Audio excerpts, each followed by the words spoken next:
মায়ের রেহেমে 4 মাসের মাথায় যখন আল্লাহ আমাদেরকে রূহ দিয়ে দিলেন, শুরু হয়ে গেল আর একটা জীবনের নাম রেহেমের জগৎ। রেহেমের জগতে মার পেটের মধ্যে বড় হতে লাগলাম, মায়ের রেহেমের ভিতরে বড় হতে লাগলাম। মা যেমন হয় বাচ্চাটা মার পেটের ভিতর থেকে তেমন হয়। ডাক্তার বলল পুষ্টিকর খাবার আপনি খাবেন, পুষ্টিকর খাবার আপনি খাবেন। প্রিয় নবী বলেন, আমার উম্মত গর্ভবতী নারীদেরকে তোমরা খেজুর খাওয়াও, দুধ খাওয়াও। গর্ভবতী নারীদেরকে তোমরা মধু খাওয়াও, খেজুর খাওয়াও, দুধ খাওয়াও। কিন্তু আমাদের দেশের নারীরা খেজুর খাবে না, খাবে হলো ফুচকা, চটপটি। না, খেজুর খায় না, জোর করেও খাওয়ানো যায়। খাবে ফুচকা, চটপটি, চানাচুর, ভাজি। এই জন্য এক একটা দেখতে হিরুচির মতো আছে না, মনে কিছু নেই, কথা ক্লিয়ার, দেখতে হিরুচির মতো। 2 দিন পরে বুড়ি হয়ে যায়।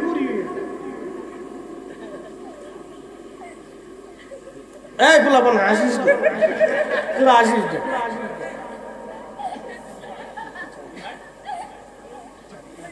কথা আমি ক্লিয়ার বলতেছি।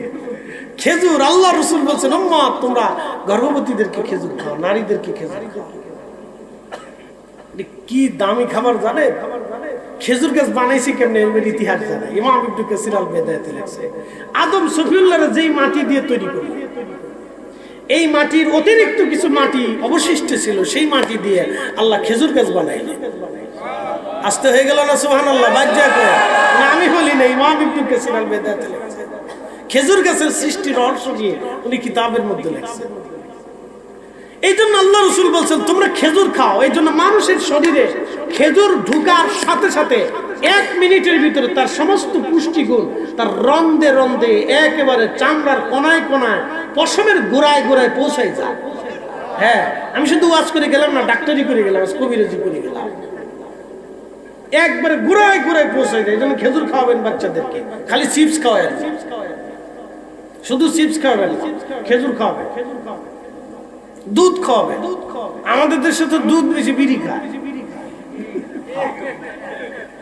দুধ বেশি, বিড়িটা দুধ খাবে না। তার মুসনাদ ইমাম আজমের ভিতর আল্লাহ রাসূল মেহবুবে আলা নবী হাদিসে ফরমান, আমার উম্মত প্রত্যেক দিন কিছু না কিছু দুগ্ধ পান করবে, কারণ দুধের ভিতরে সমস্ত তৃণ লতা পাতার নির্যাস জমা থাকে। একসাথে বলবো মারহাবা। গাভীতে কি খায়? ঘাস খায়। কি ঘাস খায়? সব কোয়ালিটির ঘাস খায়। এই জন্য সব কোয়ালিটির নির্যাস দুধের ভিতরে পাবে। আপনি দুধ খাবেন না, খাবেন হলো ছাতা। আর আমাদের দেশে দুধ না কি, ওইটা কি পাউডার না কি, মাঝে মধ্যে বুঝি না। ওই যে আগেই বলছি, বুড়িগঙ্গার ফারি না দুধ, আমি নিজেও জানি না। আরে সব হাইব্রিড হয়ে যাচ্ছে, মানুষও হাইব্রিড। কষ্ট হইতেছে আপনাদের। আজকে কিছু বাস্তব ধর্মী কিছু কথা আপনাদেরকে শোনার দরকার। এই জন্য খেজুর খাওয়াবেন। নারী সমাজ, মা বোনরা যারা শুনতেছেন, আপনি হাস্যরস্যে আমার কথাগুলো উড়িয়ে দিবেন না। বোন আমার, খেজুর খাবেন, এটা ভালো জিনিস। আর অজু টজু করে খালি মেকআপ মারে, ও ছাতা মারতি মারতি মুখের ভিতরে একবারে দাগ বানাই ফেলছে না। অজু টজু করে, কত বেডি আছে 6 মাসে অজু করে না, 6 মাসে অজু করে, এগুলি মুতের মতো দেয়। হ্যাঁ, অজু করতে, অজু করলে মানুষের চেহারা নুরানি হয়ে যায়, আল্লাহ পরিষ্কার করে দেয়। ইয়া রাসূলুল্লাহ, অজু গেলে অজু করি, অজুর জন্য 2 রাকাত নামাজ পড়ি। মারহাবা কর না, হয় না? আরো জোরে বলে, আরো জোরে বলে। হ্যাঁ, অজু গেলে অজু করি, অজুর জন্য 2 রাকাত নামাজ পড়ি। মেরাজ থেকে ফিরে আসার পরে বলেন, আমি মেরাজে যাইয়া বেহেশতের ভিতরে ঢুকে তোরে দেখছি। কি এমন করিস রে বেলাল? বলি ইয়া রাসূলুল্লাহ, অজু গেলে অজু করি, আর অজুর 2 রাকাত নামাজ পড়ি। তো বেডি 6 মাসে তো অজু করে। হ্যাঁ, 6 মাসে অজু করে। অজু কেমনে করে অনেক বেডি জানে। নাম দিছে মুসলমান।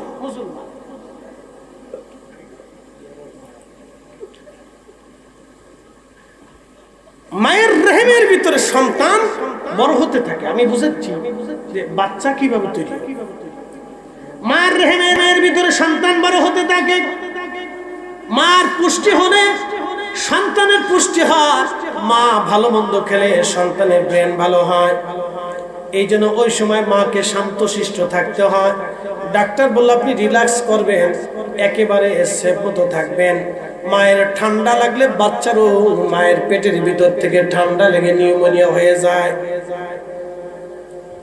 এই জন্য ডাক্তার বলে গরম ঠান্ডা বেশি কিছু চলবেন, ঠান্ডা যাতে না লাগে পানি টানি কম সেনবেন, খাওয়া দাওয়া খুব রিল্যাক্স মতো করবেন, পানি বেশি খাবেন, দুধ খাবেন, পুষ্টিজনিত খাবার বেশি খাবেন যাতে আপনার বাচ্চার পুষ্টি হয়। এখন আমার প্রশ্ন, মার খাবারে যদি বাচ্চার দেহ গঠন হয় তাহলে মার চরিত্রেও বাচ্চার চরিত্র গঠন হয়। একেবারে জায়গা মতো এই স্কোয়ার প্লাস বি স্কোয়ার মেরে দিচ্ছে। এ বেডিরা ভালো করে শুনে যায়, এই স্কোয়ার প্লাস বি স্কোয়ারে একবারে জায়গা মতো মেরে দিয়েছি। মার পুষ্টিতে যদি বাচ্চার পুষ্টি হয় তাহলে মার চরিত্রে সন্তানের চরিত্র গঠন হয়। এজন্য মা ভালো যার, পুত ভালো তার। কথা কন্যাকে ঠিক কিনা? জায়গা মতো মেরে দিয়েছি। বেডিরা খুব সিট প্রেমী, হুজুর একবারে শেষ করে দিল, আমার আর ফুসকা নসিবে নাই।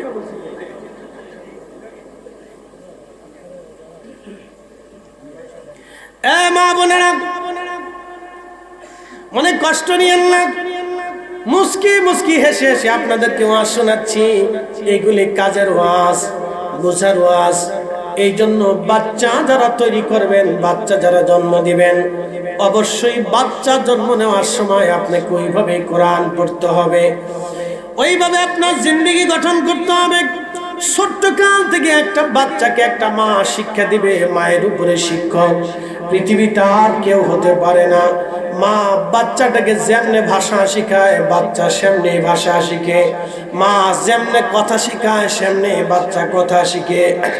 মা যদি আরবিয়ান হয় তো আরবি শিখে, মা যদি ইংলিশ হয় তো ইংরেজি শিখে, মা যদি বাঙালি হয় তো বাংলা শিখে, মা যদি পশতু হয় তো পশতু ভাষা শিখে, মা যদি উর্দু হয় তাহলে উর্দু ভাষা শিখে, মা যদি ফার্সি হয় তো ফার্সি ভাষা শিখে, মা যদি হিন্দি হয় তো হিন্দি ভাষা শিখে,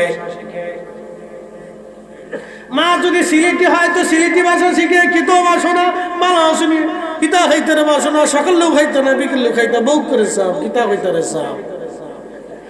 মা যদি সিলেটি হয় বাচ্চাও সিলেটি হয়ে যায়, মা যদি সাতগাই হয় চট্টগ্রামে হয় তো বাচ্চাও সাতগাই হয়ে যায়। কি যে কবে আপনি নিজেও জানেন না। কি কথা ঠিক আছে? তাহলে মায়ের ভাষা বাচ্চার ভাষা, তাহলে মায়ের আদর্শে বাচ্চার আদর্শ একসাথে করলে মারহাবা। সূত্র কি মিলছে নি? এ স্কয়ার প্লাস বি স্কয়ার। এ নারী সমাজ খালি ওয়াজ শুনে দেন না, এগুলি সূত্র মিলাই নিয়ে।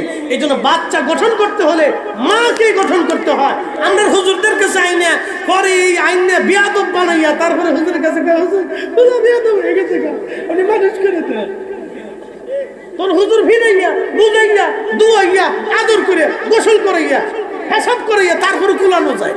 হেতে এমনি দৌড়ায়, হেতে এমনি কুলার পিছে গুতা মারে, এমনি আরেকটার গুতা মারে, আরেকটা লুঙ্গি টানে। মানে বুঝেন কায়দা খুঁজে পাওয়া যায় না যে আমি হুজুর পাগল না ছাত্র পাগল।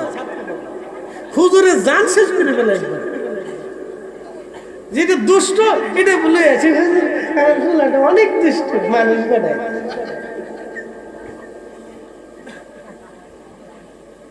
যত হুজুরের বিপদ, তারপরে হুজুর একটা বাড়ি করে দিলে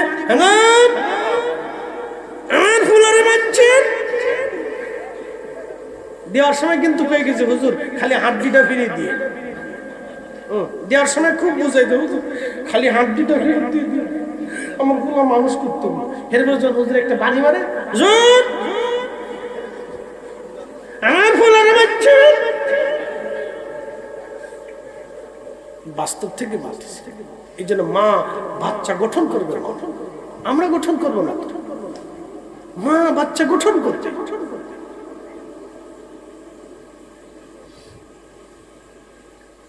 প্রিয় উপস্থিতি, এই জন্য প্রিয় ভাইদেরকে বলতেছি, যাদের স্ত্রী আছে, সন্তান সম্ভাব্য আছে, আপনার স্ত্রীকে আপনি ওইভাবে বুঝাবেন যে তোমার সন্তান তোমাকে গঠন করতে হবে, তোমার বাচ্চাটাকে তোমাকে গঠন করতে হবে, এটা মনে রাখবেন। এই জন্য জীবনের প্রয়োজনে আমি কিছু সাচ্চা সাচ্চা কথা আপনাদের সামনে উপস্থাপন করছি। আল্লাহ আমাদেরকে জীবনে আমলে পরিণত করার তৌফিক দিক। শ্রোতা বক্তা সকলে বলে না হবে।